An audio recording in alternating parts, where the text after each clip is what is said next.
My dad is a man-child, and like the ones you find on the internet. He likes the Diary of a Wimpy Kid so much. He forces me to read it with him whenever a new one is released. After what I just experienced a while ago, I am uncertain if I will read another Diary of a Wimpy Kid book for a while. I was walking down the street one day when I saw a Diary of a Wimpy Kid book I had never seen before. It was black and read, Diary of a Wimpy Kid, Game Over. It had a picture of Greg in tears holding a gun to his head, with a noose around his neck. It listed Jeff Kinney as the author as usual. It was weird considering Jeff Kinney usually writes for kids. I picked it up and took it to my dad's house when an old lady started to become suspicious when watering her garden. Dad was not home, so I went to my room. I couldn't tell at the moment, but something unsettling about it that didn't seem quite right. So I made the mistake of opening it up and reading it by myself. It was typical Wimpy Kid style drawings and text allegedly by Jeff Kinney, but something was very different from those other books in the series. Greg swore heavily in this one, as opposed to the G-rated books that were the norm. I don't remember every single word in the book, but I can give a synopsis.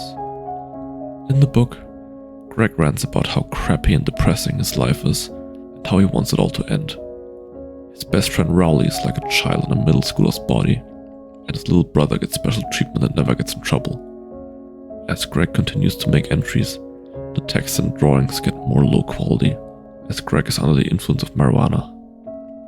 In the final day of his diary, in practically illegible writing and crude, distorted drawings, Greg finds a gun that belongs to his brother Roderick. With an evil, mentally ill look on his face, he calls Rowley to come over to play. Rowley arrives at Greg's house, very excited. Greg, who is now under the influence of pot, takes Rowley up to his room. Greg sneaks up on Rowley from behind and starts choking him with a wire before shooting him. Rowley dies on impact of the ground. Greg steals his mom's car and drives to Corny's family-style restaurant and stuffs Rowley's body in the mascot outfit. Greg then pulls out a gun and shoots himself. Greg's body and his diary laid in the body fluid coming out of the suits has the sound of police sirens and flashing lights gleam through the window. Only a third of the book was used. Diary of a Wimpy Kid usually has over 100 something pages. The other 2/3 of the book was blank diary pages, stained with reddish pink body fluid. I felt like I could throw up. In fact, I did briefly.